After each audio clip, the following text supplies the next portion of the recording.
The Returned, The Mystery of Sarah. Marcus left the Whitmore house immediately, his heart pounding. He had no idea what he had just witnessed, but one thing was certain: Sarah Whitmore was not human. He rushed to meet Daniel Raines and recounted everything. Daniel listened, his face turning pale. "Marcus, I think we're dealing with something that doesn't belong to this world." Daniel showed Marcus a classified FBI document, a file on similar cases. People who had vanished suddenly reappeared, but they were not themselves. And the most terrifying part, every single one of them disappeared again, but this time, permanently. Marcus stared at the file, flipping through pages documenting cases of mysterious disappearances and returns. Witnesses reported that these people all exhibited strange behaviors. They didn't react like humans, they didn't need sleep, and sometimes, they whispered incomprehensible words. A question formed in Marcus's mind: where had Sarah been for the past 10 years? That night, Marcus and Daniel decided to follow Sarah. They saw her leave the house, heading toward the forest. But this time, she was not alone. 3 others were waiting for her. They whispered the same strange words Sarah had murmured before. Suddenly, a bright light flared deep within the woods, like a portal opening. Marcus drew his gun. "I don't know what's happening, but I'm not just going to stand here and watch." Daniel nodded. "Let's move." They crept closer to the light, trying to remain silent. As they approached, they saw figures standing within the glow. They were not human. Tall beings with glowing yellow eyes and pale gray skin. Sarah and the 3 others knelt before them, whispering in a language not of this world. "What are they doing?" Marcus whispered, his voice trembling. Daniel swallowed hard. "I don't know. But I think it's a summoning ritual." As they drew nearer, Marcus realized the light wasn't coming from any artificial source.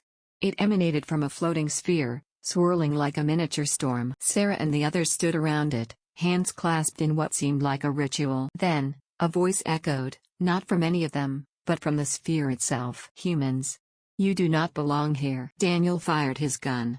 But the bullet never hit its target. It was swallowed by the darkness before it could make contact. Sarah slowly turned her head, her eyes completely black. "You shouldn't be here."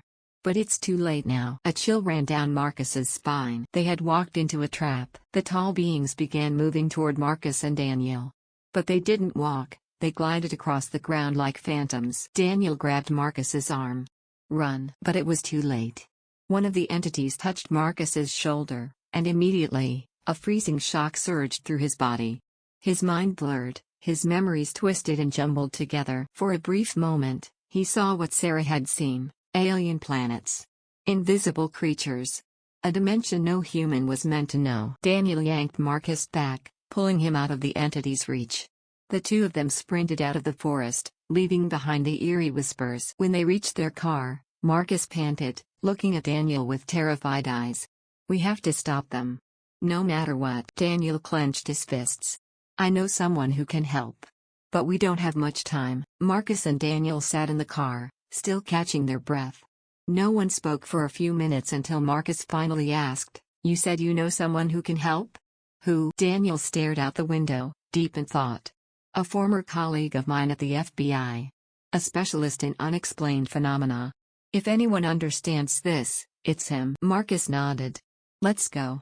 We can't waste any more time." They drove toward Portland, where the man Daniel mentioned lived, Dr. Edward Holloway. Dr. Holloway had once been one of the FBI's top scientists, studying mysterious disappearances.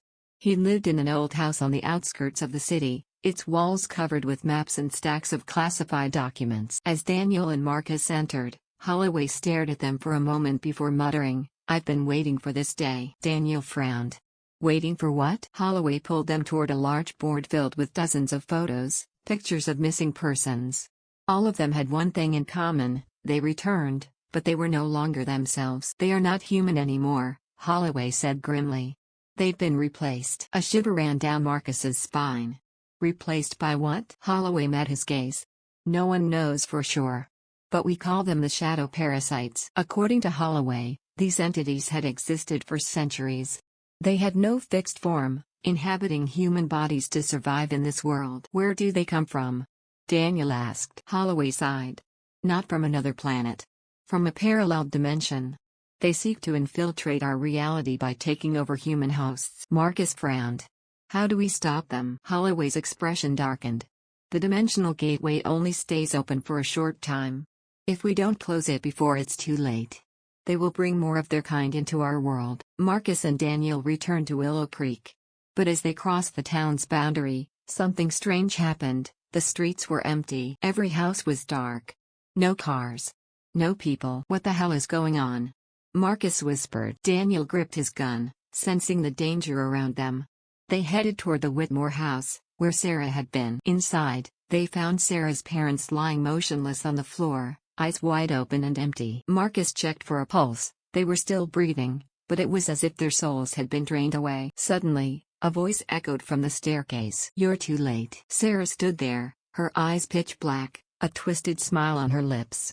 But this time, she no longer hid her true nature. Her skin turned ghostly pale, her fingernails lengthening into claws. Something writhed beneath her flesh, as if something inside her was trying to break free. Marcus aimed his gun. "You're not Sarah. What the hell are you?" Sarah laughed, but her voice no longer sounded human. "I have existed long before your kind even knew of us. And now, our time has come." The darkness in the room began to shift, as if alive. Marcus and Daniel stepped back, but the door behind them slammed shut. Unholy whispers filled the air, sending a chill through their bones. Daniel fired at Sarah, but the bullets passed through her as if she were nothing but a shadow. She smirked, stepping toward them slowly. "You cannot stop us. We are everywhere." The darkness enveloped Sarah, and when it vanished, she was gone. Only a scorched mark remained on the floor, as if reality itself had been burned away. Suddenly, a monstrous roar echoed from outside. Marcus and Daniel rushed to the street, only to witness a horrifying sight. The entire town of Willow Creek was drowning in darkness. Shadowy figures moved through the night, attacking any survivors. Screams filled the air as townspeople tried to flee, only to be dragged into the void.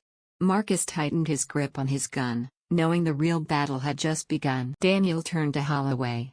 "We need to close that gateway immediately." "Where is it?" Holloway's face was grim. "Underground. Right beneath this town." Marcus and Daniel exchanged a look, realizing the horrifying truth. They would have to descend into hell itself to stop what was coming.